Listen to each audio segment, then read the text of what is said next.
Pessoal, boa noite. Hoje eu estou aqui com o Alan Marante e a Denise Costa, do projeto Caminho Nórdico, que vão nos contar um pouco sobre esse projeto que eles idealizaram. No caso, o Alan é o fundador, né? A Denise é a secretária desse projeto, e eles vão nos explicar também um pouco sobre essa questão do neopaganismo, como que eles trabalham dentro desse projeto.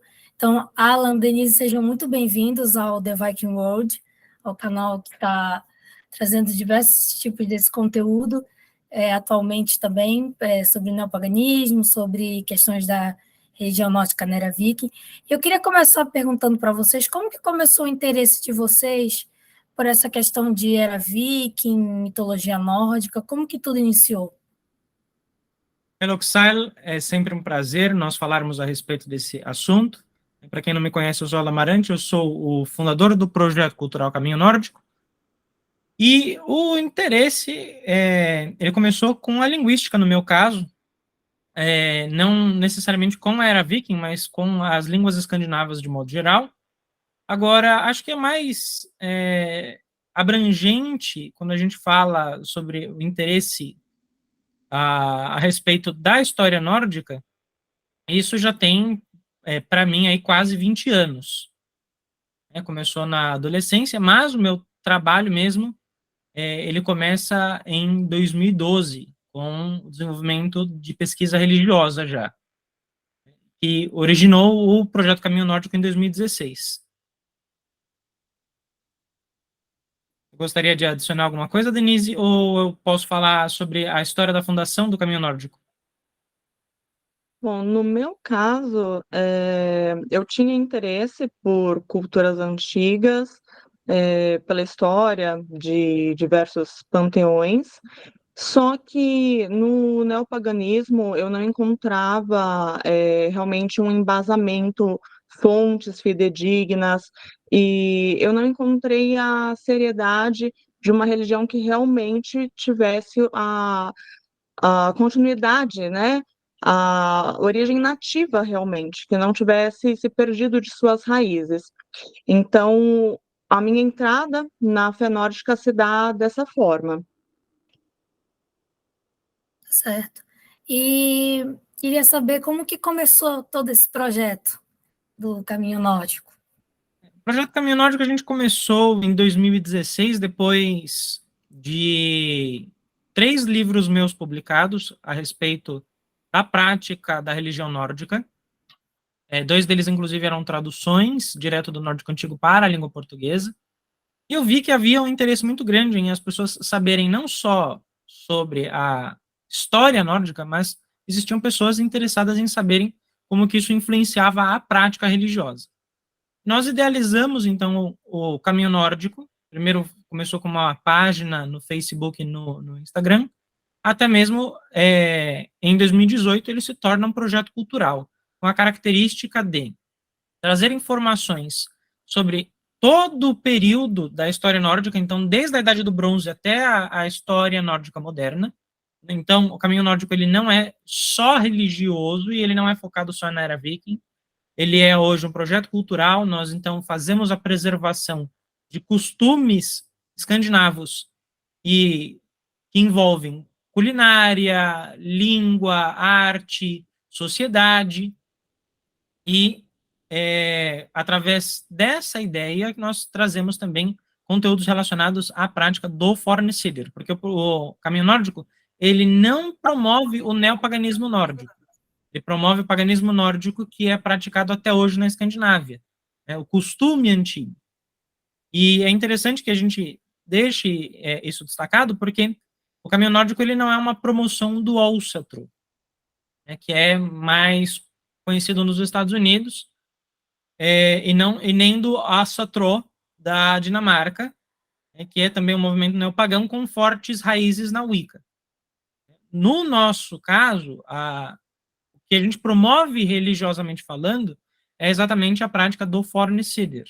Tanto que os nossos conteúdos, muitas vezes, eles são bilíngues. Tem o texto original em nórdico antigo, tem a tradução e a explicação do porquê aquilo é religioso, porque aquilo realmente faz parte de um conjunto de elementos que são considerados religiosos até hoje na Escandinávia, e é importante que tenha essa distinção, porque quando a gente fala o termo Ósatro, ele fica muito famoso nos Estados Unidos, mas ele tem uma origem islandesa por causa de uma instituição, a Ósatrarfélagið, que é a instituição de preservação ao costume dos Æsir. Então, ela tem esse nome, foi o nome que eles receberam quando se tornaram uma instituição parte do governo islandês, mas não é uma instituição de Ósatro, é uma instituição de Fornsider, tanto que o jornal deles chama Vorsider, né, o nosso costume. Exatamente porque eles não estão promovendo um neopaganismo nórdico. E qual é a diferença na prática disso? O neopaganismo nórdico, você vai ter influências de ritos da Wicca. Isso é a primeira definição que você consegue ter do neopaganismo nórdico. Você vai ter fortes influências de uma ritualística pautada na Wicca. Então, você vai ter canções que advêm da Wicca, você vai ter uma roda do ano que é construída com base em elementos wiccanos, você vai ter até mesmo uma função sacerdotal similar ao que você encontra na Wicca, totalmente diferente do Fornsider, que tem, primeiramente, a reconstrução de elementos históricos, primeiro passo, a reconstrução desses elementos históricos nos dias de hoje, mas ele não é um reconstrucionismo, porque a reconstrução de elementos se dá pelo fato de que muitas pessoas não os conhecem. Então, seria mais exatamente você ensinar aquilo que é praticado até hoje na Escandinávia, do que você tentar reproduzir a religião da Era Viking, porque o Fornsider não é a religião da Era Viking. Não é o intento nosso também promover nada que seja relacionado a uma ideia de que nós estamos vivendo como os vikings viviam. Primeiro porque viking não é nem povo. É uma profissão dentro de um período histórico, é um recorte muito raso daquilo que é, de fato, a cultura nórdica. E segundo que a religião ela não está atrelada aos bandoleiros que invadiram a Europa. Essa religião, você encontra fragmentos históricos de diferentes níveis. A gente tem muito relato, inclusive, da Era Vendel, que é anterior à Era Viking, é um período onde você tem mais elementos religiosos. Quando a gente fala de arqueologia, você tem mais coisas da Era Vendel do que da própria Era Viking. E a gente tem mais literatura depois da Era Viking do que, de fato, a gente tem de conteúdo produzido ali entre o século 8 a 11. E o caminho nórdico ele não fica preso. A gente não está preso na Era Vendel, a gente não está preso na Era Viking, a gente não está preso no Baixo Medievo. A gente começa desde a Idade do Bronze, então, com as pedras,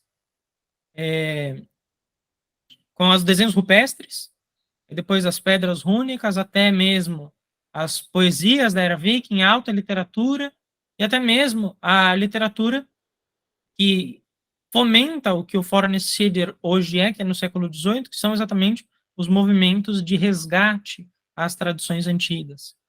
E o caminho nórdico, ele contempla todo esse período histórico, incluindo exatamente o que as entidades de preservação à religião nórdica fazem hoje na Escandinávia. A gente promove muito isso. É muito comum que parte do trabalho do caminho nórdico seja o de esclarecer exatamente essas questões. Porque como nós não somos parte do neopaganismo, e o neopaganismo tem muitos braços, ele se subdivide em muitos ramos, e esses ramos repetem muitas coisas, principalmente da Wicca e de grupos de alta magia, de ordens iniciáticas, fica parecendo, muitas vezes, dentro do neopaganismo, para quem já frequentou diversos desses grupos, que tudo que tem a ver com alguma cultura antiga que menciona o nome de alguma divindade antiga é tudo muito similar, é tudo muito parecido. E aí, às vezes, as pessoas pensam que fazem essa confusão de que o Fornsider e o Ósatro seriam o mesmo. E o nosso trabalho, em parte, é esclarecer que não se trata disso, né? De que existe toda essa história que o Alan mencionou, que não teve uma quebra, mas teve a barreira linguística, né? É muito difícil que alguém no Brasil, por exemplo, tenha conhecimento das línguas escandinavas suficientemente para estudar história a fundo e entender que não teve uma quebra, não teve uma morte da religião para que algo hoje precise ser reconstruído. E é por isso que o Foreign Cider ele teve continuidade, tem continuidade até hoje. Bastante interessante. E uma coisa que eu fiquei curiosa, o que seria então o Foreign Cider? Ele seria essa prática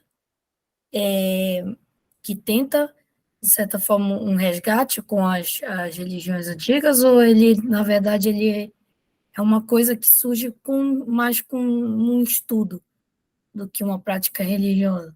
Não, o fornecido é totalmente uma prática religiosa. Fornecido é o nome que nós encontramos nas sagas para se referir à religião nórdica pré-cristã, né? Forn, antigo, cider, costume, então é um costume antigo. E o nome já diz, é um conjunto de costumes religiosos, costumes sociais, costumes éticos, costumes legais, que fomentam exatamente a prática religiosa. Então, quando se fala em fornecido, você está falando em religião. Não está falando em filosofia, você não está falando em estudo histórico, você não está falando em curiosidades. Quando a gente usa o termo fornecido, nós estamos falando exatamente de pessoas que, de fato, fazem devoção aos regna, aos poderes governantes, aos deuses. E o fornecido, ele não é algo que surge agora. Ele é exatamente o resultado de pessoas que lutaram contra a cristianização, principalmente na Islândia, na Suécia, e um pouco na Dinamarca, porque a Noruega ela teve uma cristianização mais intensa. Pessoas que preservaram esses costumes, mantiveram essas tradições vivas, continuaram fazendo a adoração e devoção ao divino, para que hoje a religião fosse reconhecida. Então, você tem em toda a Escandinávia o reconhecimento do fornecido como religião. Um reconhecimento do Estado exatamente pelo número de adeptos. Isso é mais evidente na Islândia, onde você tem instituições de maior peso, você tem quase 10% da população já com interesse ou quase que adepta, né, do fornecido. É um número muito expressivo. Ah, tá certo. Nossa, bem interessante essa curiosidade. E uma coisa também que eu achei interessante, né, é a função que vocês desempenham. Por exemplo, Alan, você desempenha função, parece que de Godi em alguns rituais, né, que são feitos. Sim. E a Denise, você, qual seria a sua função também? Você tem algum desempenho, além dessa questão, né, da parte administrativa do caminho nórdico? No Caminho Nórdico, eu sou a secretária-geral do projeto, e no Forn Cider eu presto o sacerdócio à divindade Freya, Malsine, é uma força divina feminina. Então, eu sou uma freucona. Para ser é necessário o reconhecimento do God da comunidade e, consequentemente, também da comunidade, depois de ter demonstrado dignamente perante os Regin profunda devoção a essa divindade.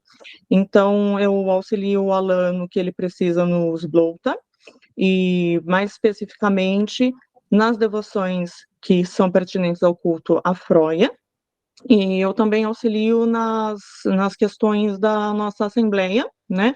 Faço parte da assembleia da FING, do nosso KIN, e estou à disposição da comunidade para o que for necessário.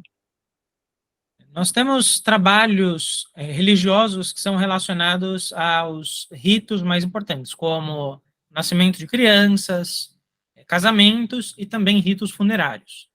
Exatamente para que a comunidade religiosa tenha amparo, e ritos de passagem que são também de grande importância, como a entrada para a vida adulta e, obviamente, um trabalho contínuo religioso, que são os Blótar, que são os ritos que nós fazemos dentro do que aí já não pertence ao caminho nórdico, né, pertence exatamente à nossa comunidade religiosa de prática do fornecido, onde eu desempenho há mais de 10 anos a função de Godi, exatamente porque tanto a minha experiência, meu tempo de religião, quanto pelo fato de que todos os textos em nórdico antigo que nós usamos são traduzidos por mim e eles são recitados em nórdico antigo e são ensinados. Nós temos 3 disciplinas fundamentais dentro da esfera religiosa.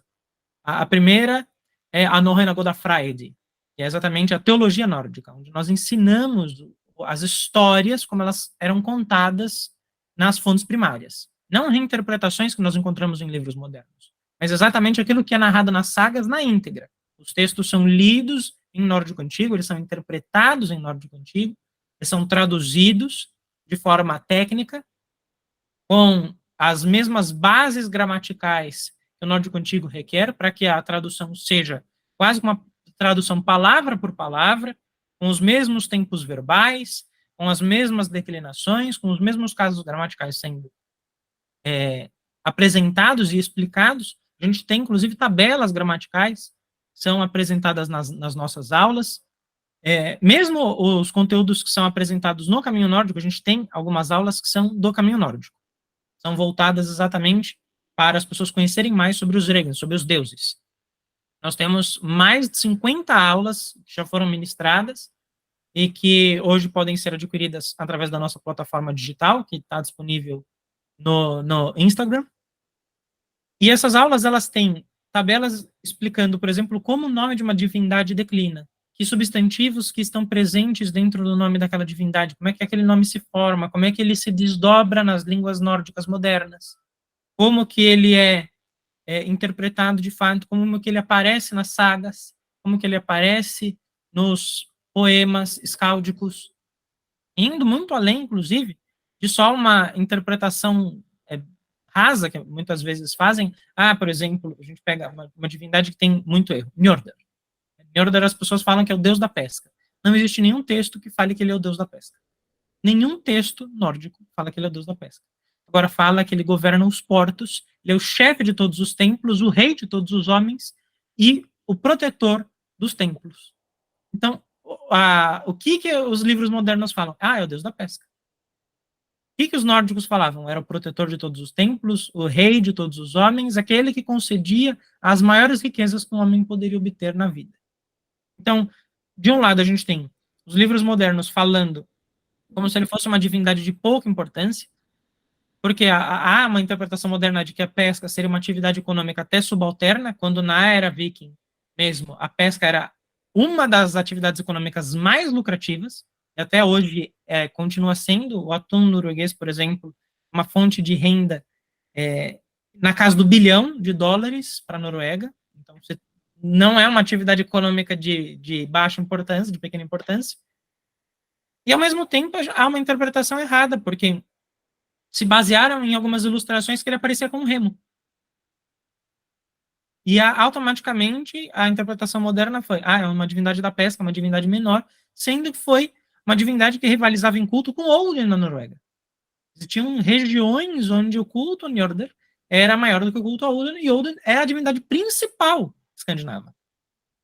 Então você tem uma divindade que rivaliza com o chefe de todos os deuses, de tão importante que ele era.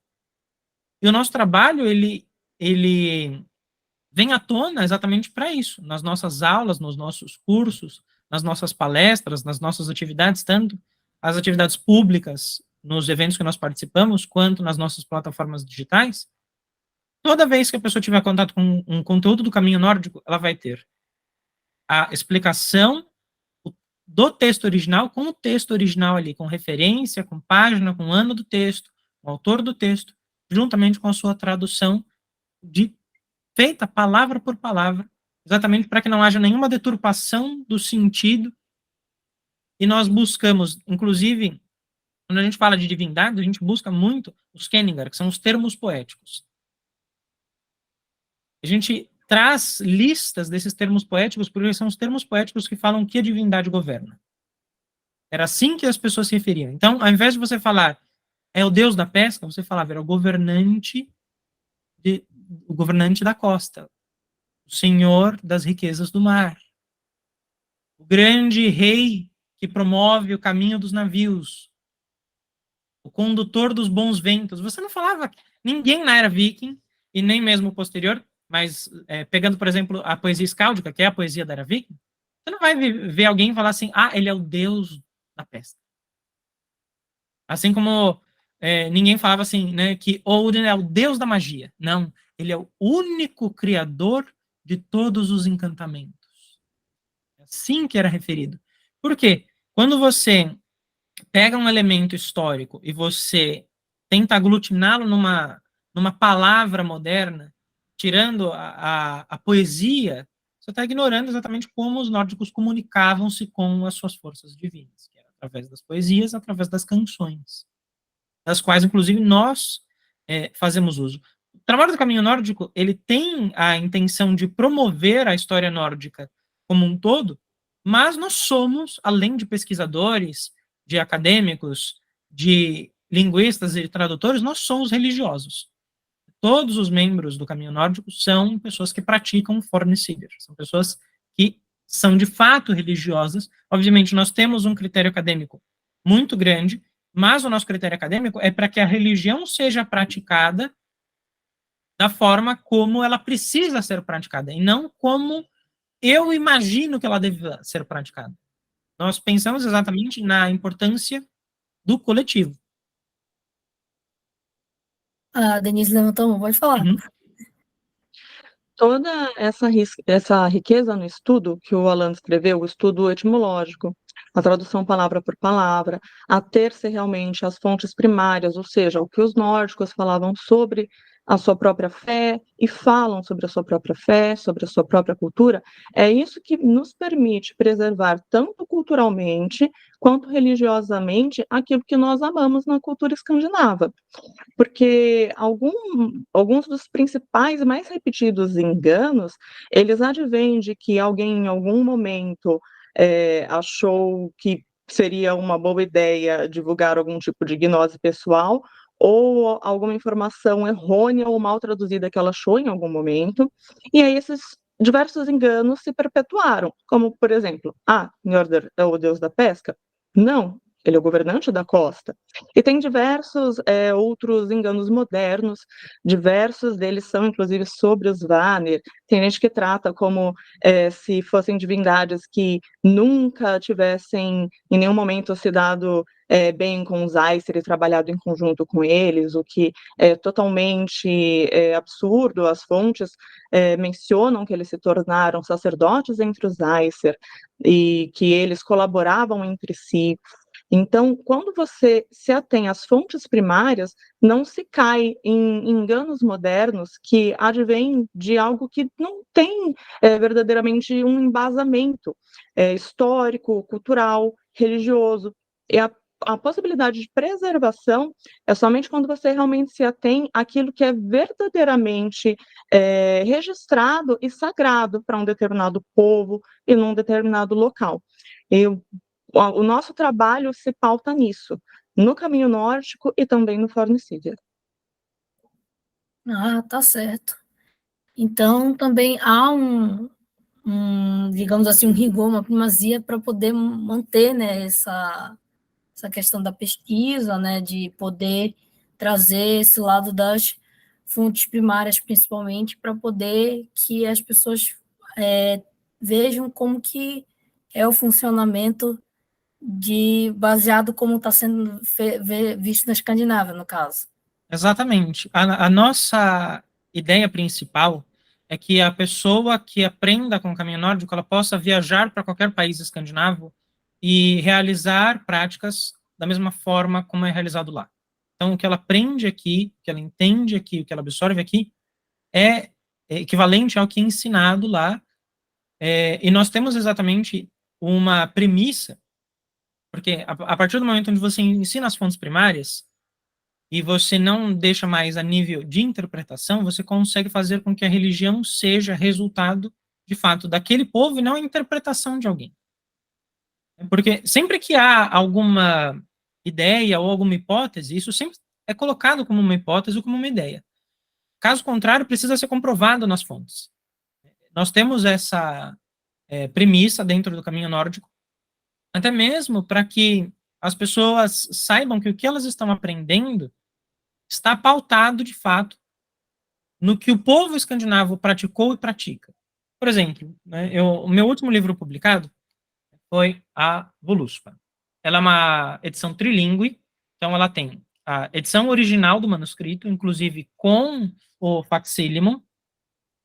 Então, aqui, por exemplo, é o facsílimo, facsimílio, e é exatamente as fotos do manuscrito original. A pessoa saber que esse texto de fato existe, ela consegue comparar, e na leitura ela tem a tradução, o texto original, a primeira edição que foi publicada acadêmica, que era em latim, a edição do manuscrito e o texto reconstruído em rúnico, como ele seria escrito na Era Viking. Nenhum texto da Edda, por exemplo, ele foi escrito em rúnico. Porque nós temos um trabalho voltado para a runologia. O que é a runologia? A runologia é o estudo histórico rúnico. Então, é o estudo gramatical, como se escreve, quais são as regras, quais caracteres podem vir seguidos de quais, quando pode existir repetição, como que você marca sílabas tônicas. É a escrita rúnica, de fato, como você encontra nas pedras rúnicas. E eu tenho, inclusive, um livro que está esgotado, mas em breve vai ser uma nova edição, que é o Sabedoria das Runas. A gente ainda tem disponível História Rúnica. É um livro só sobre artefatos rúnicos. É o primeiro livro em português sobre artefatos rúnicos. E nesse livro eu destaco como que a inscrição foi feita, em que período que foi feita, e a tradução, de fato, incluindo, destacando a inscrição. A pessoa tem a foto, tem a inscrição, eu criei fontes, eu desenhei cada caractere rúnico com a mesma proporção que tem nas pedras rúnicas, para que a pessoa pudesse ler no sentido da leitura correta, porque a pedra rúnica se podia escrever em vários sentidos diferentes, isso confundia muitas pessoas na hora de fazer análise.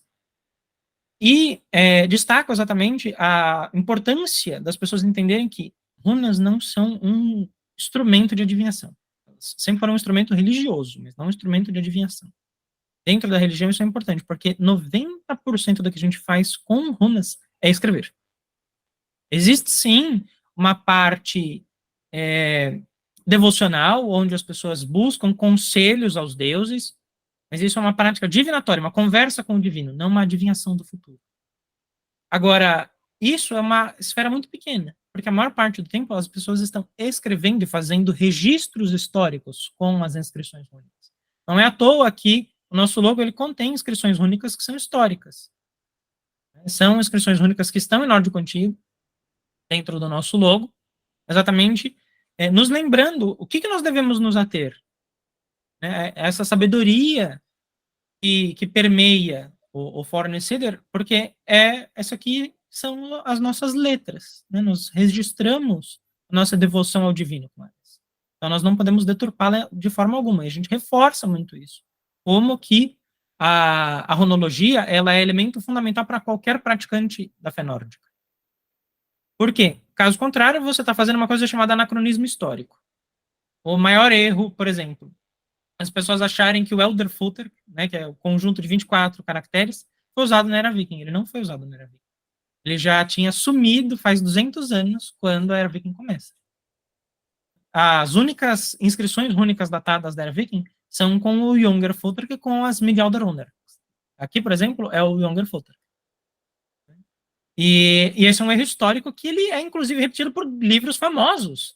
Muitas pessoas que lançaram livros traduzidos, ou até mesmo livros em português, não sabem que o sistema rúnico utilizado na Era Viking posteriormente, que ele dura até o século XVI, até dá origem a alguns sistemas rúnicos mais modernos, como é o sistema rúnico de Dalarna, ele não tem absolutamente nada a ver com o Elderfooter. Ele não tem a mesma quantidade de caracteres, os caracteres não têm o mesmo formato, eles não têm o mesmo nome, eles têm até mesmo provérbios e interpretações diferentes daquilo que é visto, por exemplo, na Era Vendel, que é quando realmente utiliza-se o Elderfooter. E esse é um dos erros, acho que mais comuns que a gente encontra, e uma das coisas que as pessoas se surpreendem, falam assim, mas eu não sei que runas são essas. Na hora que a gente apresenta os nossos conteúdos, tem muito artefato rúnico no estudo. Uma das formas de você comprovar o culto a uma divindade, você encontrar, por exemplo, objetos devocionais. Esses objetos, muitas vezes, eles têm inscrições. E para que hoje as pessoas entendam que se você vai fazer um objeto devocional, esse objeto, se você está falando de uma divindade nórdica, o objeto ele tem que estar em nórdico antigo para ser escrito com os caracteres rúnicos, porque os sistemas rúnicos eles foram desenvolvidos para se escrever com os idiomas nórdicos, tanto que vai surgindo os idiomas modernos, vão surgindo outros sistemas rúnicos, como é o caso das runas medievais, quando o latim é introduzido na Escandinávia no século X, você tem no século XI já um sistema rúnico para escrever em latim.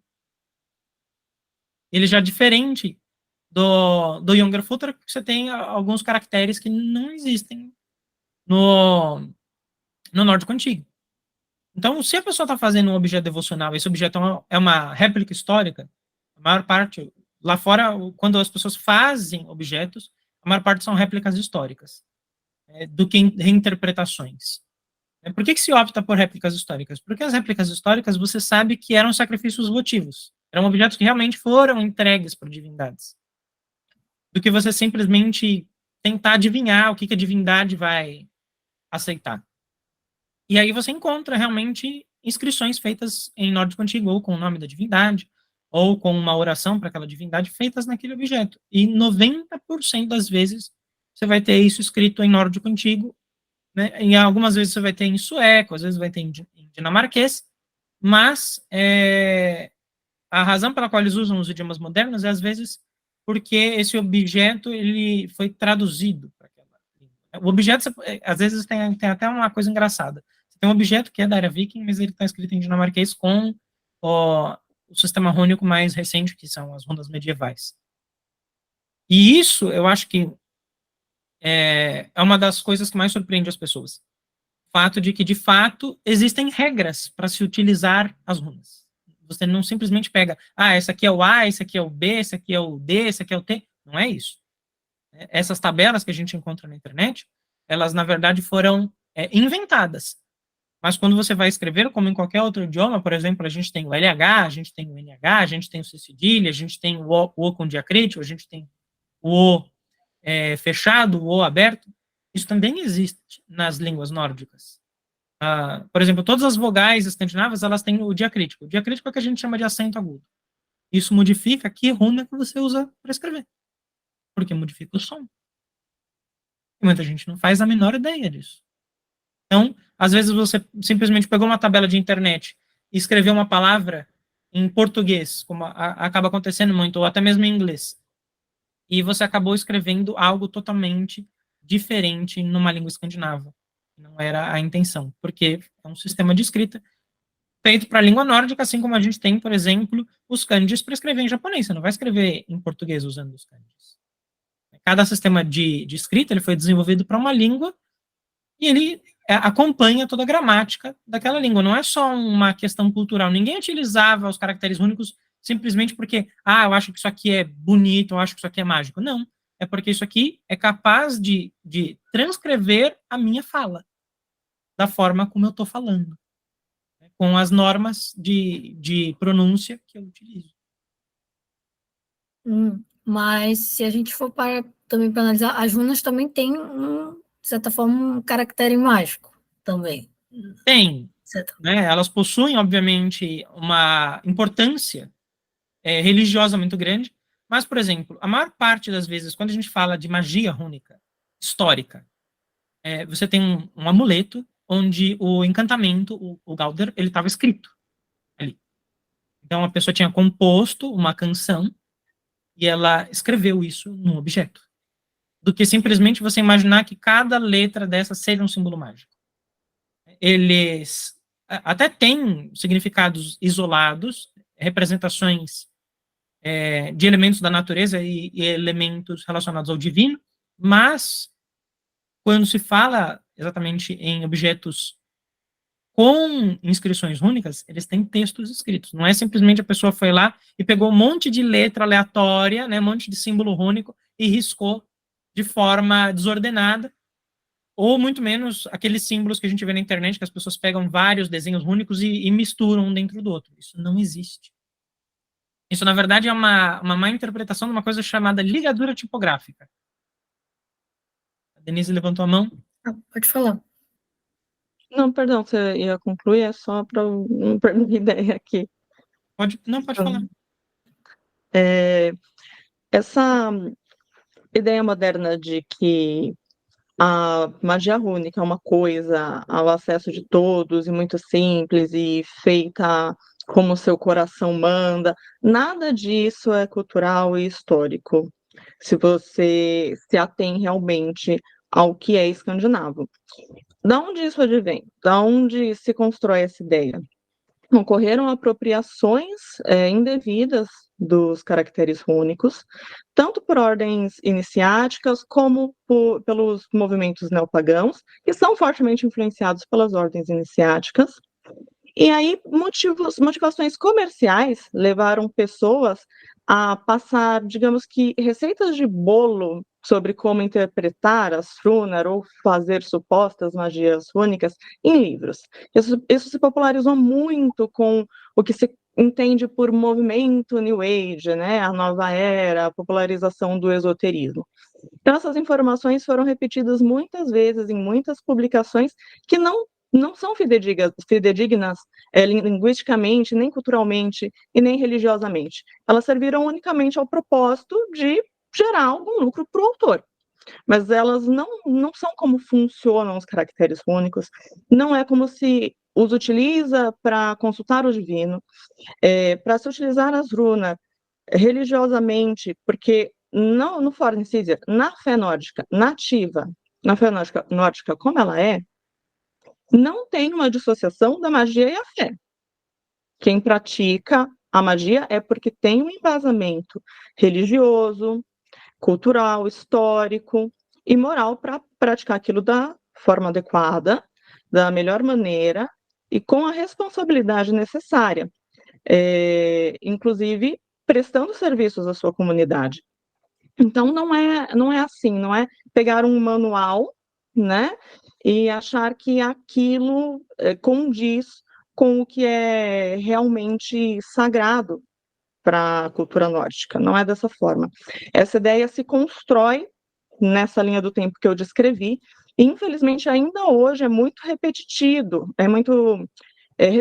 perdão, nos meios digitais, nos grupos de neopaganismo, nos movimentos New Age, mas hoje nós temos, de fato, informação divulgada em diversas línguas, inclusive a nossa com os lançamentos do Alan sobre runologia, de que não é dessa maneira que funciona.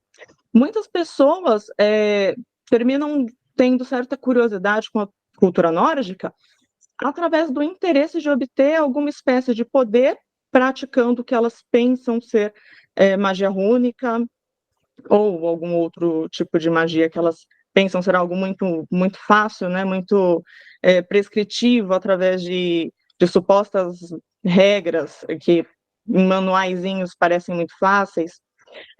O interesse de muita gente vem a partir daí. Só que a prática mágica, ela está profundamente atrelada à religião e é feita pelo corpo sacerdotal. É uma responsabilidade muito grande. Não é assim, eu quero aprender a ler runas, eu quero aprender a fazer magia rúnica. E a pessoa não sabe nem pronunciar o nome das divindades, não tem respeito com a cultura, acha que pode bagunçar do jeito assim, que ela imaginou, apenas para seguir aquilo que ela gostaria que fosse. E no Fornicidia, para quem é um Hayden, para quem é alguém que pratica o Fornicidia, já foi reconhecido como um praticante pela comunidade, porque ser Hayden não é como no neopaganismo, você se auto-intitula algo, e dependendo do grupo isso é aceito. Você precisa ser comunitariamente reconhecido como Hayden, né? Para um Hayden é extremamente necessário o respeito à cultura, o respeito ao como as coisas funcionam, a preservação das tradições. Então, não é como nós encontramos popularmente descrito em livros, em manuais. É necessário realmente um respaldo, uma bagagem religiosa, histórica, cultural, moral muito grande para que se tenha essa responsabilidade. Eu até gostaria de destacar um trecho do próprio Holomo, né, lê-lo em Norrönd e fazer uma análise breve. Fala exatamente da relação das Runnar com os Regn, com os poderes governantes. Tat Erdalrend. Então, isto é provado. Tu ad runum spir, que tu ao consultar as Runnar, inum Regn kunum. Inum é vindas. Regn kunum é da sabedoria dos Regn. Então, as Runnar pertencem à sabedoria dos Regn. Como pode uma pessoa consultar as Runnar sem ter devoção aos Regn, se as Runnar vêm da sabedoria dos Regn? E há um complemento. Then ergerdo Ginregn. Estas que os Ginregn, os supremos poderes governantes, Gerdo, criaram. O que falde Fimbultuller. E pintadas, coloridas pelo Fimbultuller, o grande sábio, que é um dos nomes de Odin. Então, há um trecho, inclusive, que fala, né, que as Runnar respondem à sabedoria dos Regn, foram criadas por eles, e até mesmo as suas formas, as suas cores, a forma como nós enxergamos as Runnar, vem diretamente de Odin. Então, desassociar as Runnar da religião nórdica é algo que não faz o menor sentido. Primeiro, porque é o sistema de escrita relacionado com as línguas nórdicas. O Elderfothrk com o proto-nórdico, consequentemente, o Younger-Futhark com o nórdico antigo, e, consequentemente, por exemplo, as línguas modernas nórdicas com as Midjaldarunnar e a língua islandesa moderna com os caracteres rúnicos islandeses modernos. Surgiram ali no século XVIII. Nós encontramos diários na Islândia com as pessoas fazendo descrições e relatos, e até mesmo poesias, escrevendo em rúnico, com cada sistema rúnico do tempo correto. Você não pega uma pessoa tentando escrever em inglês ou tentando escrever em outras línguas, francês. Sempre que você encontra um diário, a gente tem muito diário na Islândia, do século XIV, XV, XVI, XVII, XVIII, XIX, escritos alguns em nórdico antigo ainda, depois do século XVI já começa a ser o islandês antigo, até no final do século XVIII que a gente tem o islandês moderno. Lembrando que quem fala islandês moderno entende nórdico antigo. A língua é 99,7% similar. O que mudam são algumas pronúncias e a grafia de algumas palavras, mas as regras gramaticais e a estrutura da língua é a mesma. Então, a pessoa, talvez, ela fale assim, tá, mas essa palavra não se pronuncia dessa forma. Como, por exemplo, a gente tem fader, em nórdico antigo, e foder, em islandês. A gente tem Melgarder e Midgardor, em islandês. Nós temos Ausahemir e Ausahemur. Valhall e Valhall. Então, são pequenas diferenças, né? Mas as palavras, algumas delas, inclusive, têm a mesma grafia. Você só muda a pronúncia, porque tem algumas regras de pronúncia no islandês, quando você tem dois L's, o R não pode vir sozinho, depois de uma consoante, como podia no nórdico antigo, né? Tem que ter um U entre a consoante e o R final, mas são mudanças muito singelas. Então, quem fala islandês entende nórdico antigo. Então, a pessoa pega um livro que foi escrito há 300, 400, 500 anos atrás, ela lê, entende, vai ter algumas dúvidas, mas existem os dicionários nórdico antigo islandês, né, exatamente para mostrar a evolução linguística. Então, a gente tem já uma base muito grande de estudo, porque o nórdico antigo é como se fosse uma língua viva ainda. Tem pessoas que falam uma língua quase que idêntica. E há um número muito grande de pesquisadores que falam o nórdico antigo. Obviamente, não no sentido de ficarem conversando, porque acaba sendo uma língua mais acadêmica, porque a conversação acaba se dando mais em islandês mesmo, por causa do vocabulário moderno, né? Você não tinha, por exemplo, a palavra avião, você não tinha a palavra ferrovia, né, em nórdico antigo, por razões óbvias, né? Essas coisas não existiam. Mas você tem uma comunidade muito grande de acadêmicos que, sim, entendem, leem, e até mesmo conseguem escrever textos modernos em nórdico antigo, isso é possível. Logicamente, se você estiver falando de coisas do passado. E, então, isso permite com que entenda-se as inscrições rúnicas. Esse é o primeiro ponto. Você pega uma pessoa que estuda runologia, coloca ela na frente de uma pedra rúnica, essa pessoa vai sentar, ela vai começar a desenhar ali, ela vai ficar olhando a inscrição, ela vai falar, tá, isso aqui é Sol. Sol pode ser o S aqui, pode ser o Z, ou pode ser o K com S. Primeira coisa, então ela vai fazer todas as opções de sons, vai começar a montar as palavras, aí ela, opa, achei um verbo. Você achei um verbo, esse verbo, ele está em que tempo? Ele está na primeira, segunda ou terceira pessoa. Aí ele está no presente ou no passado, porque só existe presente e passado no nórdico antigo. Aí se ele está no presente e no passado, ele está no indicativo ou no subjuntivo. É isso que a gente faz em runologia. E é esse trabalho, porque toda essa complexidade que a gente tem de gramática, que a gente conhece na língua portuguesa, ela existe em nórdico antigo. Tanto que no século XII, eles já estavam no segundo tratado gramatical para regulamentar a língua. No século XII, não existia nem universidade. Eles já precisavam de tratados gramaticais para que houvesse coesão linguística, por causa da quantidade de regras que tinham. Você tem verbos que regem diferentes casos, se um substantivo vem depois de um verbo, ele vai estar num caso específico. A gente estuda isso, né? A gente ensina isso dentro do caminho nórdico, para que a pessoa possa entender, isso não é com uma questão de curiosidade, para que a pessoa possa, de fato, olhar para um artefato rúnico, olhar para uma inscrição rúnica e saber o que significa. Porque a gente percebeu, quando nós lançamos o nosso novo logo, várias pessoas não sabiam absolutamente, não faziam nem ideia do que estava escrito. E pensando assim, quem estudou runologia na Islândia, na Dinamarca e na Suécia, runologia é matéria de ensino médio. Para você poder estudar esses artefatos, eles fazem visitações, porque tem muita pedra rúnica lá, são mais de 8.000 espalhadas pela Escandinávia. Você pega um adolescente de 13 anos, ele consegue ler o nosso logo inteiro.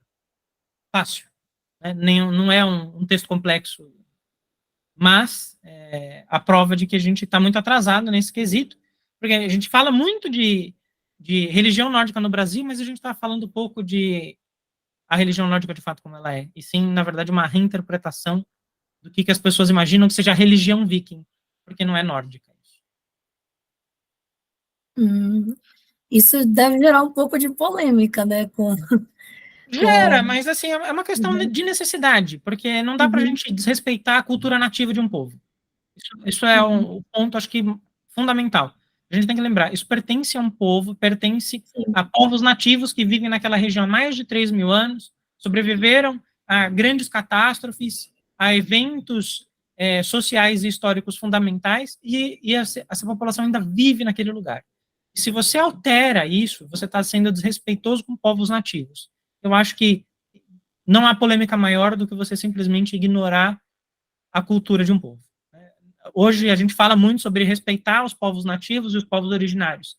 E a partir do momento onde você está transformando a cultura nórdica naquilo que você gostaria que fosse, ou numa fantasia medieval viking, isso é desrespeito aos povos nativos. Isso é inaceitável. Denise? Denise, quer falar? Nas nossas leis, e um dos valores do Fornecider é o nosso profundo respeito às leis locais, nas nossas leis é garantida a liberdade de crença. Além de ser garantida a liberdade de crença, também é garantido que você proteja a liturgia das crenças. Então, quando, por exemplo, é contada uma mentira histórica, quando é deturpado o ensinamento, quando é propositalmente divulgada uma informação errônea sobre uma divindade, ou sobre a história de um povo, de uma fé, e você se posiciona para corrigir aquilo, não deveria haver polêmica. Quando alguém começa a polemizar, isso é um fruto de infantilidade da própria pessoa, inclusive de desconhecimento das leis do próprio país. Porque se você está ali passando uma informação pautada, correta, histórica, em defesa de uma cultura e da sua fé, não tem por que alguém se doer. Alguém pode até mesmo olhar e falar: ah, eu não quero pensar dessa forma. Ok, você pode fazer o que você quiser dentro da lei. Mas as pessoas de determinada fé, de determinada crença, de certo valor cultural, também têm o direito de falar: olha, é desta forma, por X razão, e é por isso que eu defendo. Existe, infelizmente, alguns movimentos que tentam englobar tudo que tem o nome nórdico como se fosse uma única coisa. E não é uma única coisa e não tem que ter um problema nisso. As pessoas têm que respeitar que existem diferenças e saberem dialogar quando elas precisam conversar entre si, somente. No Farnecider, nós não estamos preocupados com aquilo que individualmente se quer. Tem uma valorização profunda da comunidade e um respeito muito grande ao divino. Nós não estamos esperando ser servidos pelos Regan, mas sim em dedicação a servi-los. Então, não importa o como eu gostaria que fosse, importa o como é, e que eu me coloque a serviço do divino para cultuá-lo adequadamente, cultuar aos Regan adequadamente, e preservar a fé e a cultura da maneira correta. Não interessa aquilo que a Denise gostaria que fosse. Isso seria um problema do meu ego. Interessa aquilo que realmente é e que eu esteja a serviço do divino. Mas aí a gente entra numa problemática, seria a seguinte: a gente não tem como, assim, a religião nórdica antiga, ela tem alguns elementos que são colocados através desses manuscritos, certo? Mas a gente não tem, assim, com toda certeza, como que era praticado naquela época, certo? Na Então, verdade, nós temos.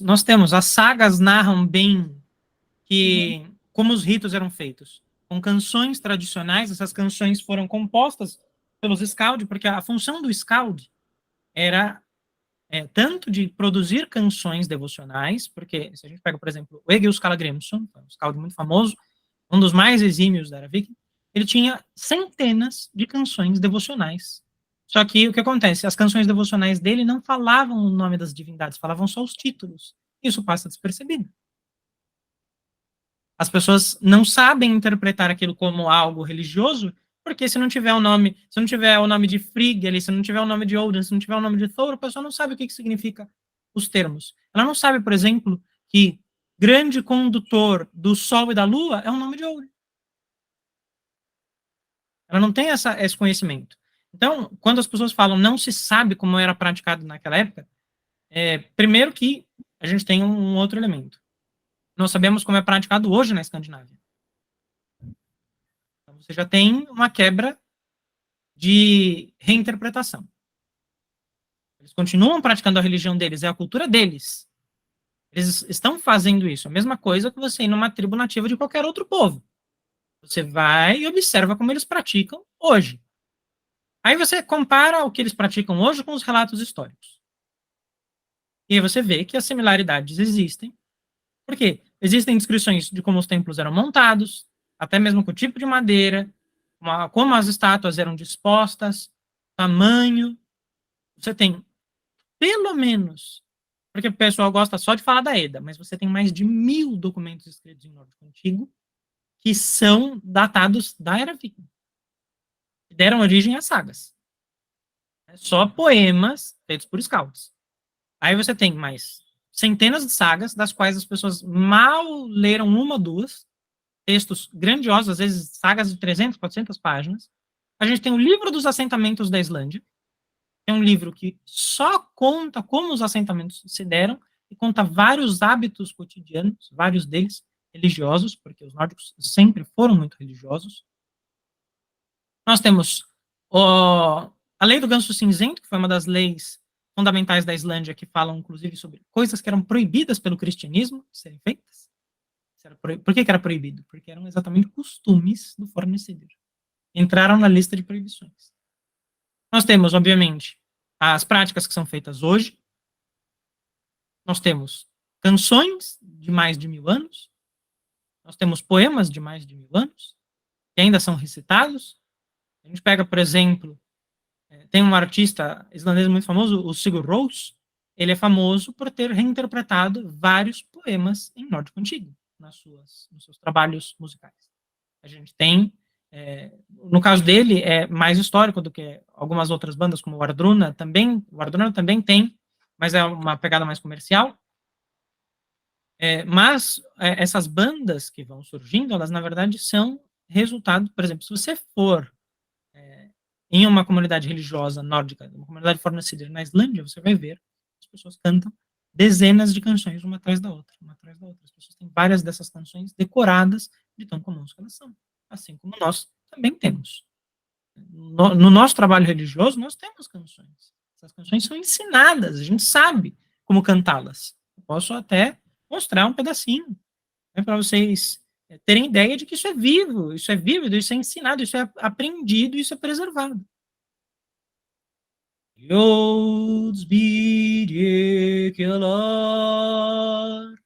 Elgar Kindir, Eirik Minimogu Hendalar, Iltuatiek Valfoder, El Frantelia Fornis Piolfredar Frenstuman. É uma canção em nórdico antigo usada como oração. Ela é usada como oração até hoje. Você acha centenas de grupos de fornecidos que ainda utilizam essas orações. Então, da onde que vem essa ideia de que as pessoas não sabem como era feito? Isso, na verdade, é a ausência de conhecimento. Porque se você perguntar para quem está lá, eles sabiam como é feito, porque isso foi preservado. E aquilo que não foi preservado está sendo reensinado. Por que tem tanta pesquisa histórica em cima desses textos hoje? Exatamente para as pessoas reaprenderem, não é reconstruir, é reaprender aquilo que foi esquecido ou aquilo que foi, né, enterrado pelo cristianismo nos períodos de proibição. Denise? Infeliz... Pensei que você ia continuar falando. Desculpa. Se tornou muito comum a repetição de que não há fontes. Mas há fontes, só que essas fontes muitas vezes estão nas línguas escandinavas. Mas mesmo se você pegar algumas traduções em inglês, é possível identificar várias descrições de práticas, mencionando o que era feito, em qual época, por quê, e até mesmo a ordem a qual você devia se dirigir a cada divindade em determinada situação. Então, assim, fontes não faltam. O que falta é que as pessoas se debrucem sobre essas fontes, valorizem-as e saibam encontrar nelas as descrições. Porque, às vezes, o que falta é entender a língua escandinava, entender como funciona a fé e a cultura, entender como você encontra aquela informação que muitas vezes passa despercebido, mas principalmente estudar as línguas escandinavas, porque nós encontramos, por exemplo, algumas traduções do inglês que tem palavras erradas, ou então tem aquele problema de o texto em Noente ter sido traduzido para o alemão, depois para o inglês, aí do inglês para o português, e nisso quanta informação se perdeu por erro de tradução, né? O Alan, ele traduz palavra por palavra e do Noente direto para o português. Então, quando você tem os livros dele em mãos, você tem uma experiência o mais próximo possível de estar lendo o texto em nórdico, para quem não lê o nórdico, ou seja, a grande maioria dessas pessoas no Brasil, a grande maioria, inclusive, dos lusófonos no mundo. Mas quando você pega a tradução da tradução da tradução, tem uma perda gigante. A fonte não falta, seja em diários, em sagas, em pedras rúnicas, os relatos atuais dos praticantes do Fornsider em diferentes lugares do mundo. As fontes, elas realmente não são escassas. Escasso é o que se tem de orientação para conseguir se debruçar sobre elas. Fica muito cômodo as pessoas alegarem que não tem fontes. Por exemplo, se a gente pega relatos sobre os Blótar, né, sobre os grandes sacrifícios, nós temos pelo menos 15 relatos comentando que momento que se bebia, que momento que se comia, a que divindades aquele rito foi feito, se o rito era dentro do salão, se era fora do salão, como que era o altar, se tinha presença de fogo, se era perto do rio. Você tem todos esses descritivos, mas ninguém cita isso. Por quê? Porque é cômodo que as pessoas idealizem e não há, você faz do jeito que você quiser, porque aí a pessoa pode vender, infelizmente, é isso que acaba acontecendo, vender rituais, né, e não fazer rituais. Essa é a grande questão, porque aí os ritos, eles são elementos religiosos, eles não são elementos que você pode simplesmente criar do jeito que você quiser. Porque um rito de uma determinada divindade, ele tem que ter elementos relacionados àquela divindade. Tem que saber por que ele está sendo feito naquela época, por que ele está sendo feito numa determinada lua, porque o calendário nórdico, ele é um calendário sinódico de 2 estações lunisolar. Então, não existem ritos sazonais, porque só tem 2 estações. O verão, por exemplo, começa em março. E o inverno começa em outubro. Porque você está dentro do círculo polar ártico. E os ritos sazonais, eles são sempre ritos menores, eles não são chamados de Hofudblótar, né, que são os grandes ritos. Os grandes ritos são relacionados às divindades. Por quê? Porque a Escandinávia não é uma região próspera para a agricultura. Então, você não tem ritos agrícolas. Uma região onde você só tem uma colheita no ano. É totalmente diferente, por exemplo, se você analisar a geografia da Grécia. Por que você tinha muitos ritos agrícolas na Grécia? Era uma região propensa para a agricultura. A Escandinávia não. Você tinha, por exemplo, ritos mais relacionados, por exemplo, ao degelo. Você tinha 3 ritos que aconteciam no período do degelo. E esses ritos, eles só aconteciam na região onde tinha o degelo. Se você morava mais para dentro do continente, longe da costa, esses ritos não aconteciam. Agora, que ritos que aconteciam em toda a região? Eram os ritos relacionados ao divino. Então, devoções aos poderes divinos aconteciam em todas as regiões, porque não eram relacionadas a questões geográficas.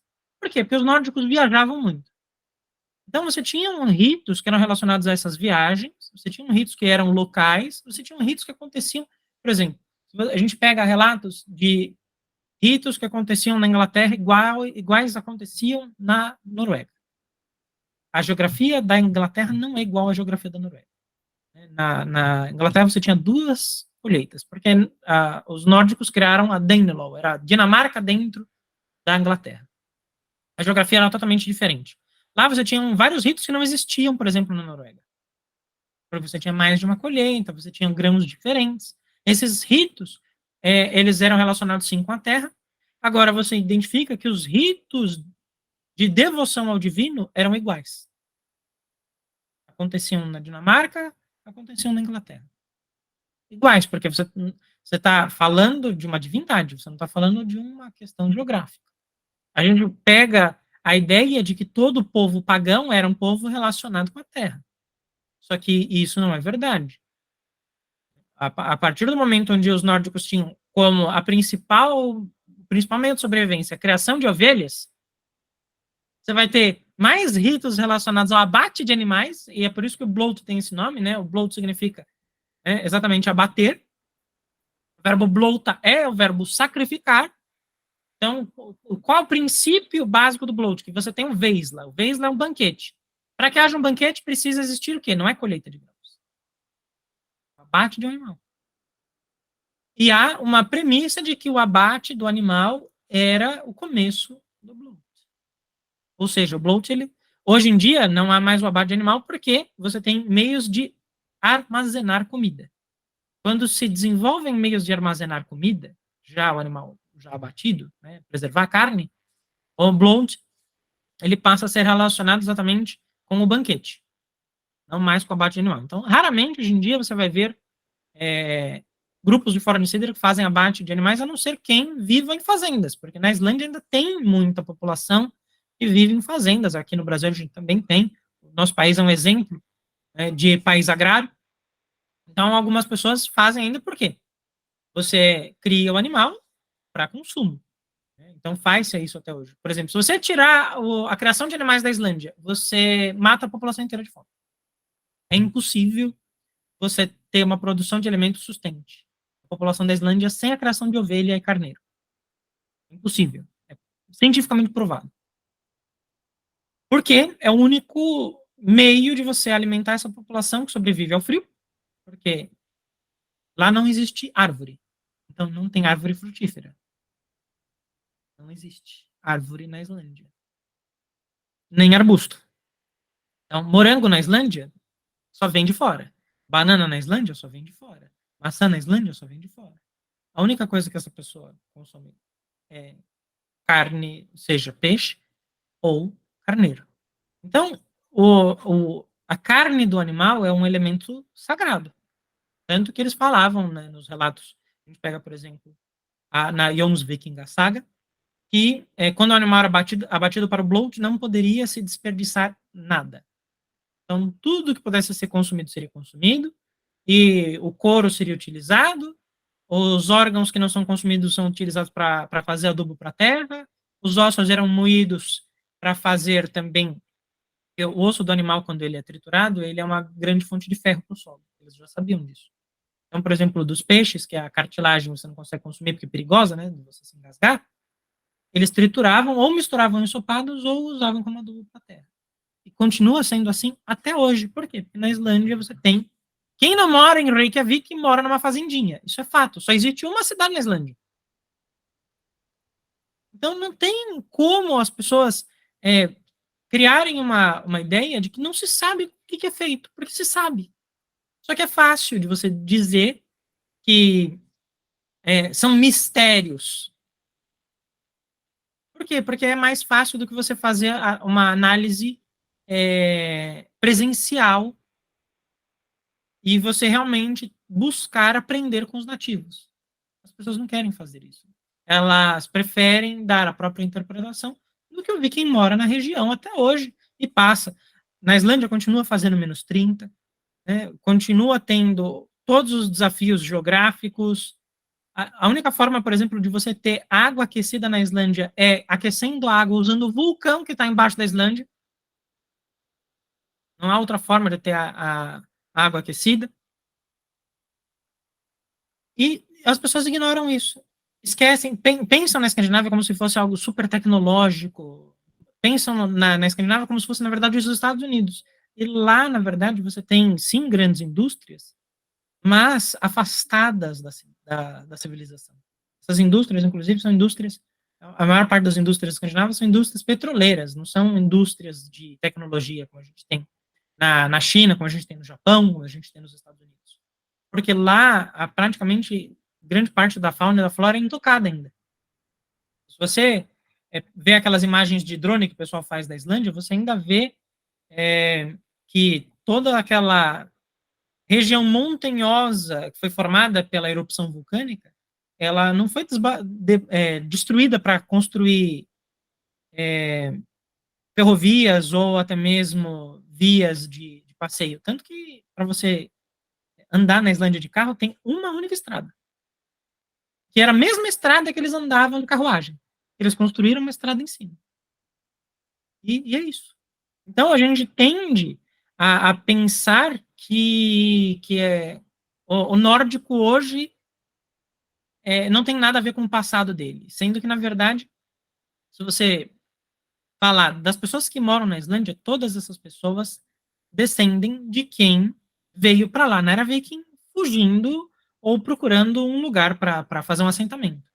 Todo mundo que está lá é descendente dessas 13 famílias principais que a gente tem relato no livro dos assentamentos. E até se brinca. Lá é muito perigoso que você case com seu primo. Porque existem poucas famílias e acontece muito. Pelo menos de terceiro grau vai ter parentesco. Porque são pouquíssimas famílias. Essas pessoas são totalmente dependentes desse modo de vida antigo que só aprimorou-se um pouquinho mais. Mas ainda é aquela essência dos povos originários. Até a língua é a mesma. Então, como a gente pensa, não se sabe como se vivia ou como se praticava a religião naquela época, se você tem pessoas que são descendentes desses povos originários. Não, assim, o grande questionamento é quando eu falei que não tinha, né, a questão das fontes, como eu estava falando, é que a gente não tem, assim, por exemplo, tem uma noção de como que, por exemplo, alguns certos rituais, a gente tem algo arqueológico que foi deixado, porque até muitos templos a gente tem a dificuldade ainda de saber como que eram organizados, nem Uppsala se tem relato, pode ser até uma própria invenção do próprio Adão de Bremen, muitas das vezes. A gente tem outros, como o Pocra, que é comprovado mais arqueologicamente, mas, assim, alguns desses rituais, eles ainda, a gente tem como realmente ter essa definição? Tem, porque, por exemplo, né, o caso de Uppsala. O caso de Uppsala não tem como ser uma invenção do Adam de Bremen, porque aparecem outras sagas e aparecem outras canções. O próprio Jörgen Skallagrimsson, ele cita Uppsala. E o trabalho dele foi de uma pessoa que viveu na época. Então, é diferente do Adam de Bremen, que ele está escrevendo sobre algo que já não existia mais. O Templo de Uppsala já não existia quando ele fez os relatos dele. No caso do Jörgen Skallagrimsson, o Templo de Uppsala existia. A questão toda é que a gente tem que lembrar que os templos nórdicos tinham formatos de casas. Se você pega os descritivos, muitos templos eram dentro da casa. A gente tem na saga do Eirik Enrauda, o Érico Vermelho, a descrição de templos que eram exatamente parte da casa. Então, você tinha um cômodo da casa que era o templo. E exatamente o Godi, que muitas vezes esse termo também era usado para o chefe da tribo, tinha uma ala, que às vezes ela era separada, mas você não tinha edificações que pudessem sobreviver, até mesmo porque essas edificações eram móveis. Tem uma saga islandesa que menciona um rei que saiu da Noruega e foi para a Islândia, e ele levou o templo com ele, porque era um templo móvel, era uma cabana que você desmontava. Então ele tirou os totens que estavam presos na terra, ele colocou os totens no navio, ele desmontou o Stalir, que era o altar, e ele deixou o resto numa casinha. Ele levou tudo isso com ele e ele colocou isso dentro de outra cabana. Então, pensar arqueologicamente que uma cabana vai durar 1.200 anos é pensar algo impossível, porque mesmo que isso fosse madeira naval, né, mesmo que fosse carvalho, primeiro que à medida que isso ia apodrecendo, ninguém ia reconstruir. Era uma cabaninha. Não tinha por que você refazer aquilo. Segundo que, quando a gente tem, no século XIV, as leis de proibição à prática do forniceria, havia uma exceção de que, se fosse dentro de casa o templo, né, ao invés daquela cabana que ficava do lado externo, você não poderia ser preso. Então, você tem, a partir do século XIV, na Islândia, um movimento muito grande de trazer o templo para dentro de casa literal, não ser mais um anexo da casa como era. Então, você tinha altares menores. Além disso, a gente tem achados arqueológicos de diversos ídolos pequenos. A gente tem ídolos grandes que foram encontrados, por exemplo, como a gente tem um da Era Vendel de Freyr, que é uma estátua de 3 metros com um falo gigantesco, do século VI, que é praticamente o maior ídolo que foi encontrado. Ele foi esculpido na própria árvore. Assim como a gente tem o relato do Haraldur Blauland, o Dente Azul, ter derrubado várias árvores que os ídolos foram esculpidos. Mas a gente tem ídolos de bronze, vários, mais de 30 deles foram encontrados. E a gente tem uma outra questão. Esses objetos religiosos, a maior parte deles está nos montes funerários que não foram abertos. E a Suécia, que tem a maior quantidade de montes funerários, não deixa mais abrir monte funerário. Hoje isso só pode escavar se acontecer um evento geológico e aquele monte funerário foi aberto. Caso contrário, não pode se abrir novos montes funerários. Hoje é lei. Então, a gente tem pouco material arqueológico, mas esse material arqueológico que tem, ele já é o suficiente para ser religioso. Porque se você tem estátuas, e você consegue identificar as divindades pelas características. Você tem uma estátua que tem faltando um olho, você tem uma estátua que tem uma cabeça de corvo, Você tem estátua que tem uma cabeça de javali, você tem estátua que tem um chifre de assoprar, né, o blowhorn, que são características, por exemplo, de Freyr, de Odin, de Handler, que são indiscutíveis, que se repetem nas fontes literárias. Então, até mesmo termos, a gente sabe que um ídolo, a maior parte dos ídolos são esculpidos em madeira, tanto que eles são chamados de Heiden Skurd. Ídolo honrado esculpido. Skurd, né, o verbo skera, que é esculpir mesmo. Então, a maior parte destes objetos sagrados, eles eram feitos em madeira. Se ele é feito em madeira, e o momento onde a gente teria mais esses ídolos sendo feitos é entre o século 7 e 11, não tem como um ídolo feito de pino, de pinheiro, sobreviver todo esse tempo. Primeiro ponto. Impossível. Mesmo hoje, com betume, mesmo hoje, com tratamento químico, você não consegue fazer uma madeira durar mais de 100 anos. Agora, os de metal a gente acha. Medalhão. Mais de 3 mil Mjolnir foram encontrados em lugares diferentes. Então, se tem uma prova de que as pessoas usavam amuletos religiosos. A gente tem amuletos de divindades, a gente tem amuletos das Valkyrias, nós temos amuletos de Freya, nós temos amuletos de Frigg, nós temos amuletos que batem com desenhos das chamadas pedras da memória, né? A diferença entre a pedra da memória e uma pedra rúnica, a pedra da memória é aquela que só tem ilustração, ela não tem nada escrito. Então, por que se questiona algo que...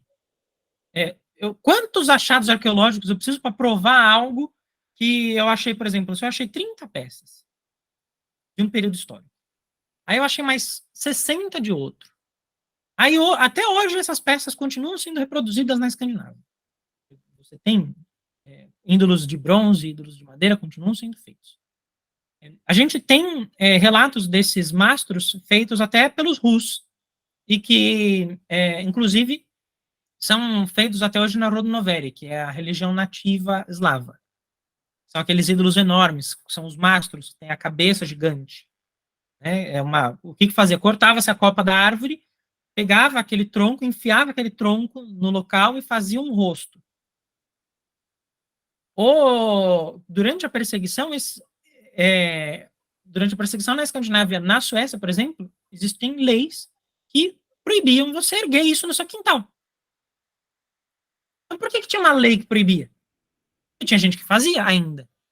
Por que alguém vai fazer uma lei no século XIV proibindo uma pessoa de erguer um mastro com um rosto? No século XIV, de você colocar no seu jardim. Já não era mais uma questão pública. A proibição já estava afetando exatamente. Então, quer dizer que tinha gente no século XIV que estava fazendo isso e eles criaram uma lei para ser punido.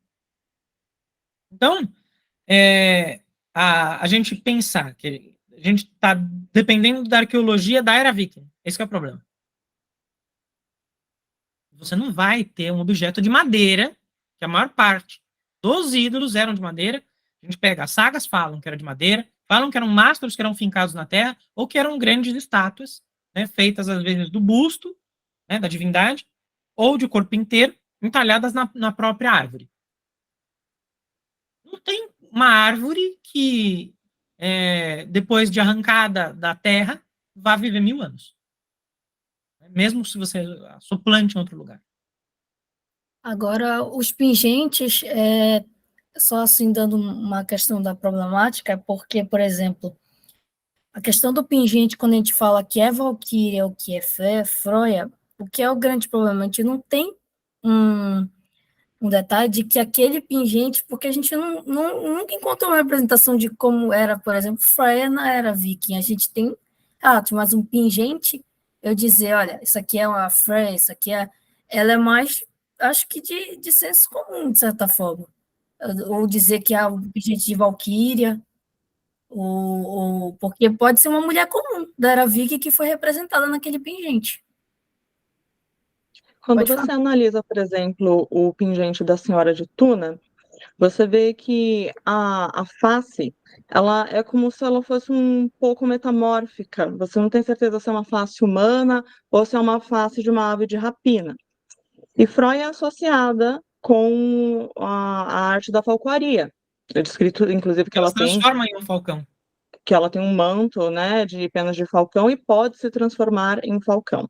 Aí você observa que a senhora de Tuna está usando um colar de contas. Nós temos a descrição do Brisingamen, né?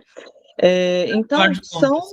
são achados que eles dialogam com aquilo que nós temos descrito, com aquilo que é informado sobre as divindades na Norrena Godafride, na teologia nórdica.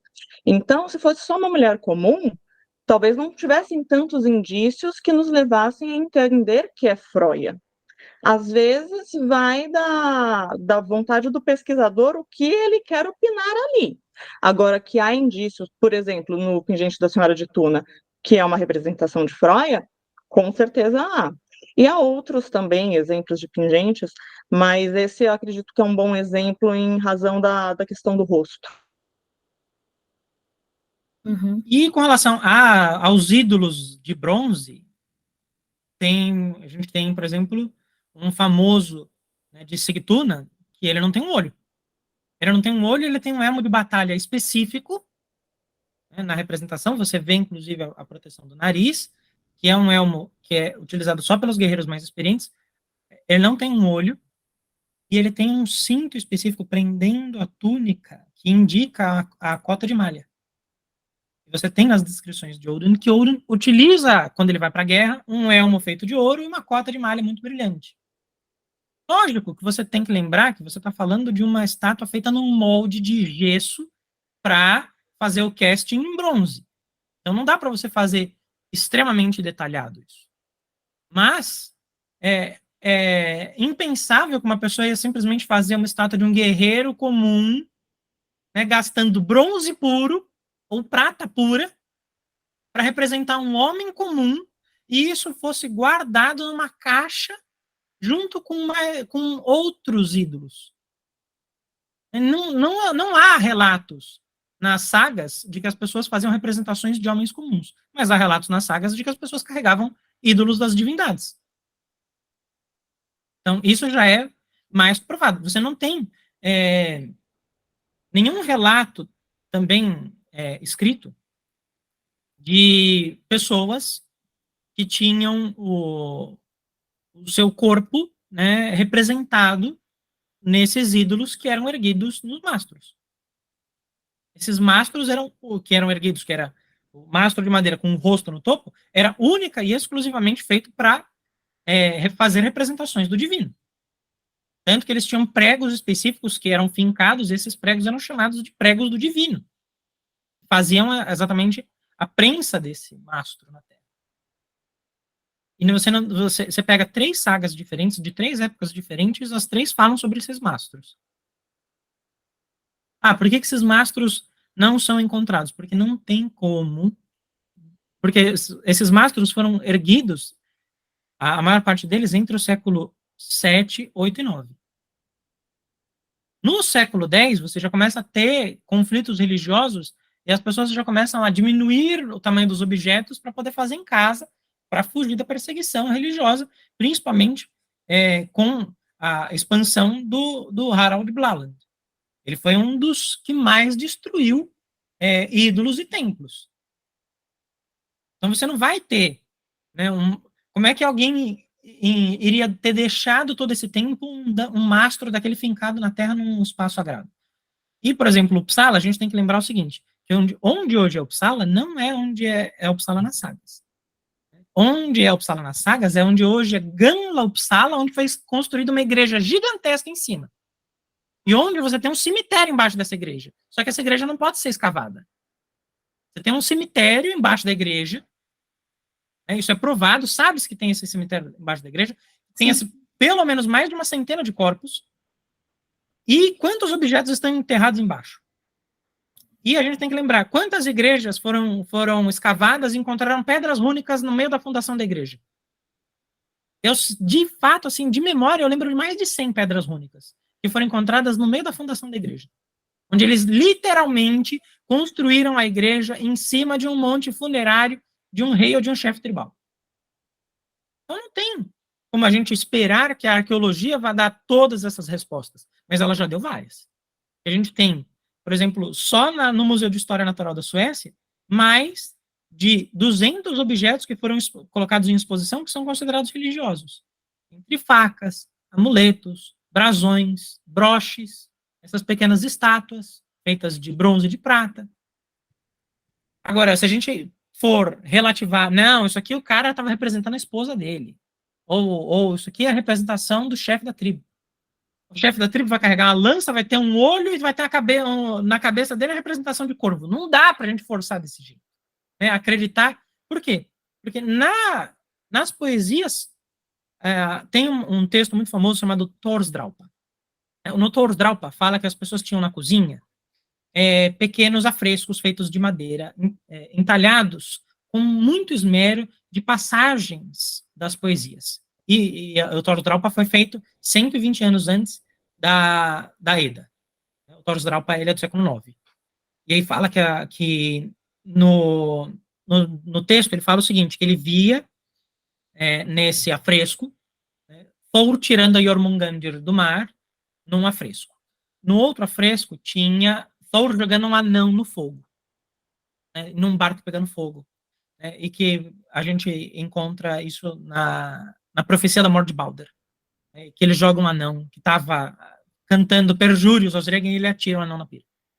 E num terceiro, ele via exatamente Balder com um halo solar atrás da cabeça. Então, existiam representações, foram narradas nesses pequenos poemas. Por exemplo, a gente sabe que Odin tinha barba grisalha, que a barba dele era gris, mas não era totalmente branca, porque ele é chamado de bigode vermelho, que era muito longa, que ele usava um chapéu pontudo, e que quando ele não estava usando chapéu pontudo, ele usava um elmo feito de ouro. Só que você tem que pegar, na literatura, você tem que pegar vários textos, porque você não vai pegar um poeta, que vai pegar uma divindade e vai descrevê-la 100% no texto só. Tem que pegar. Por exemplo, vou pegar o Theodolfr, aí eu vou pegar o Egil Skallagrimsson, né, eu vou pegar o Snorri, porque o Snorri foi um exímio poeta, aí eu vou pegar o sobrinho do Snorri, vou pegar o pai adotivo do Snorri, Sturla, eu vou pegar, por exemplo,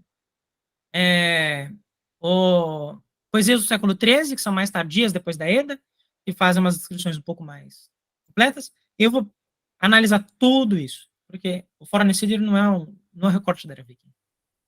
Por quê? Eu primeiro pego, por exemplo, broches e cintos da Era Vendel. Na Era Vendel se fazia muita ilustração dos deuses em cintos. Eles faziam uns broches grandes, igual a gente tem hoje em dia broche de cowboy. Eles faziam uns broches enormes para o cinto. E esses broches, eles tem um broche famoso, por exemplo, que tem Odin com um capacete com 2 corvos, segurando uma lança, e aí 2 guerreiros com cabeças de lobo. Aí eu vou falar que isso aí era o que? A representação do chefe da tribo? Não tem cabimento. Primeiro porque na Era Vendel, a Era Vendel, eu não sei se você está familiarizada, Márcia, mas é o período onde a religião nórdica foi mais praticada. Muito mais do que na Era Viking. Porque ali você não tinha influência nenhuma do cristianismo. Ali era a religião nua e crua, sem influência nenhuma. E aí eu vou falar assim, não, isso aqui não é. Eu vou reinterpretar, isso aqui era um soldado importante. E não pode ser, por exemplo, a representação de um ritual de guerreiros berserker também? Com certeza, né? Com certeza era. Porque você percebe que eles estão marchando, tem uma movimentação nesse... Esse amuleto, ele é bem famoso. Você tem uma movimentação, você percebe que as lanças não estão apontadas em posição de combate, elas estão sendo carregadas quase como uma procissão. Como se esses guerreiros estivessem sendo guiados, né? Você tem uma representação ali religiosa muito grande. Você pode interpretar isso como uma procissão, você pode um rito iniciático, você pode entender isso como um sacrifício, ou até mesmo que esses guerreiros estavam sendo guiados para a guerra. Porque a gente tem que lembrar que a religião nórdica ela tem a guerra como elemento sagrado. Então, 80% dos ritos que são descritos nas sagas, eles têm relação com a guerra. Porque o que os nórdicos mais fizeram foi guerrear. Então, tudo girava em torno da guerra. Então, você tinha canções, eu parto ileso para a batalha, eu volto ileso da batalha. Eu jogo água nos meus companheiros para que as espadas não os firam. Uma grande parte da religião, ela estava relacionada com a guerra. Então, se você tem um sacrifício votivo, por exemplo, a primeira inscrição rúnica encontrada é uma lança de sacrifício. Ela é datada do século III, ela está inteira em Elderfutr, ela está escrita em proto-nórdico, não era nem o nórdico antigo ainda, em proto-nórdico, é a lança de Krahegul, é o artefato rúnico mais antigo, porque a gente tem pedras rúnicas anteriores a ela, mas é o primeiro artefato, ela tem um texto inteiro, e esse texto você consegue analisar que ele está descrevendo um sacrifício, porque ele fala literalmente sobre o sacrifício, ele usa a palavra, né, sacrificar, ele usa a palavra ele fala sobre o chefe da tribo, ele está descrevendo, ele está narrando que aquele instrumento serve para fazer um sacrifício. Então, obviamente, o que acaba acontecendo, as pessoas acabam sendo muito céticas e buscando mais provas do que o necessário. Porque, desculpa, se você consegue fazer uma exposição só com objetos que batem com as descrições, que são considerados religiosos. Por quê? Uma faca que tem um formato, por exemplo, na ponta da faca tinha um desenho de um lobo. Não tem como isso simplesmente ter sido feito como um adorno comum. Aí você tem, por exemplo, um brinco que tem o formato de um pássaro. Não é característico do estilo da era viking que colocassem-se representações de animais só para adornar. Porque a gente percebe, por exemplo, o estilo de Ringerike, que é o que mais a gente tem pedras rúnicas. Todos os animais têm representações com a história que está sendo narrada na pedra rúnica. Então, ninguém fazia, não é característico daquele período, que se fizessem representações de animais, simplesmente, eu acho bonito. Eu gosto disso aqui, eu gosto de lobo, eu gosto de... Não era. Porque o estilo de Ringerike, ele era ensinado, tanto que você tem um recorte ali da Dinamarca, bem grande, com vários artistas diferentes seguindo o mesmo estilo, que era o estilo de Ringerike. É o mais famoso. Ele tem mais nós, usa serpentes mordendo a própria cauda. E você consegue perceber que o começo da inscrição, às vezes, ele está contra o sentido da serpente, porque a pessoa que estava sendo descrita ali já morreu, então ele não pode começar partindo da cabeça para a cauda no sentido horário, porque o sentido horário estava associado com o tempo da vida, e o anti-horário com a morte. Se você pega vários artistas diferentes, você percebe que existe um estilo. Essas pessoas representavam da mesma forma. Isso era ensinado. Você tinha vários... tem um termo histórico para isso, é o runameistari, mestre rúnico. Era quem fazia essas pedras. E era muito bem pago, inclusive. Era muito caro. Só as famílias mais abastadas tinham possibilidade de fazer a pedra rúnica. Como é que eu vou achar que as pessoas faziam isso de forma aleatória? O cara colocou ali uma cabeça de lobo no elmo dele só para o elmo ficar bonito. Primeiro que não é prático no sentido de combate. Na era Vendel tem muito elmo adornado. Na era Viking tem menos. Mas, por exemplo, falando na questão de combate, um elmo adornado é péssimo para combate. Ele não serve para combate. Ele só tem uso religioso. Por quê? Porque ele vai atrapalhar a tua visão. Ele vai ser mais pesado do que o normal. Ele vai precisar de ligas metálicas diferentes, vai fazer com que ele oxide com mais facilidade. E ele vai expor os teus pontos vitais. Agora, aquele elmo chapado, o elmo cone, né, que inclusive está nessa representação aqui, de Odin, né, o elmo cone, ele é o elmo que, de fato, né, tanto que aqui ele tem até a proteção do nariz, é o único elmo que, de fato, te protege. Agora, aqueles elmos grandes que eles tinham, às vezes, alguns penachos, ou tem um famoso da Era Venda que tem um javali em cima, é impossível, ele é muito pesado, ele é imprático, é muito caro para ser produzido e ninguém, em sã consciência, vai usar um elmo desse para combate. Alguém pode pegar, por exemplo, o Nodorno que está em cima e tirar você do prumo, te derrubar no chão com muita facilidade, porque o elmo tinha que ser amarrado. Então, se alguém conseguisse pegar, por exemplo, o javali que estava ali em cima, ele ia te derrubar no chão com muita facilidade ou expor o teu pescoço. Porque essa parte aqui, qualquer cortezinho que você receber aqui é fatal. Principalmente com o estilo de arma que se usava na época, que eram os saques, né, que era para combate corpo a corpo, não era feito com espada.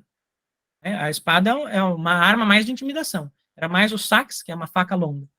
E corta essa jugular aqui. Corta a jugular de um boi, o que vai fazer com uma pessoa? Então, é impensável a gente imaginar que eles tinham representações artísticas só a bel prazer, até mesmo porque a Escandinávia hoje é considerada o país mais minimalista, né? Tudo que eles fazem tem um sentido, tem um porquê, os móveis todos encaixam um no outro, toda vez que eles vão fazer um adorno, esse adorno é para você, por exemplo, dar a atenção para o formato do móvel. Um povo que vive do minimalismo ia ser rebuscado. Eles não eram os romanos. Eles não tinham recurso. Não existia ouro na Escandinávia. Todo o ouro vinha de fora. Aí você pega um elmo com um javali feito de ouro. Não tem como alguém pensar que isso era uma arma de batalha. Impossível. Fora que tem muito elmo com chifre, né, na Era Vendel. Na Era Viking, não. Na Era Vendel tem. E eles são feitos de bronze. E são super pesados. Uns chifres enormes. E é impossível alguém usar isso em combate. Impossível. Pesa 3, 4 quilos. Com chifres, ele seria mais, se não me engano, ritualístico. Ritualístico, exatamente. A gente tem muito exemplo. É que, obviamente, quando a gente pensa na arqueologia, a gente às vezes se prende só à Era Viking. Esquece desses períodos. Né? A Idade do Bronze nórdica, ela é tardia. Os nórdicos eles demoram muito para sair da Idade do Bronze. Então, a Era Vendel é o período mais rico em achado arqueológico no sentido religioso. Só que aí, obviamente, o pessoal acaba jogando para escanteio esse período, porque não é comercial, não tem séries, não tem filmes falando da Era Vendel. Então, a Era Vendel não é vendável. Precisava, porque é um período muito bonito, por sinal. Pois é, então, gente, queria agradecer vocês aqui, a entrevista ficou bem longa, né, a gente debateu bastante aqui, achei que foi muito legal, bem proveitoso, a gente debateu aqui, tirou várias informações, cada um com uma visão diferente, achei isso bem legal. E vocês têm mais alguma coisa que vocês gostariam de falar sobre o projeto de vocês, o Caminho Nórdico, para a gente encerrar? Denise, você fala primeiro e depois eu faço as considerações. Bom, podem nos acompanhar no @Caminho Nórdico, no Instagram, no Facebook, no YouTube também. É lá que nós divulgamos todas as nossas atividades, simpósio, as aulas mensais.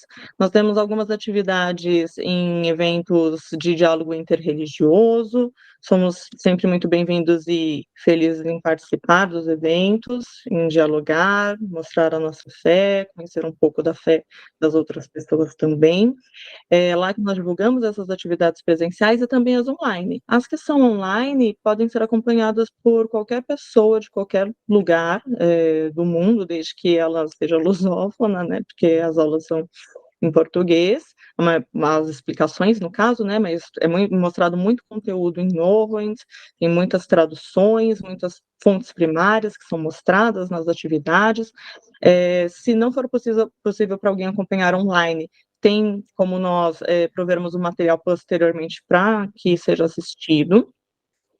E é lá que nós sempre colocamos todas as novidades.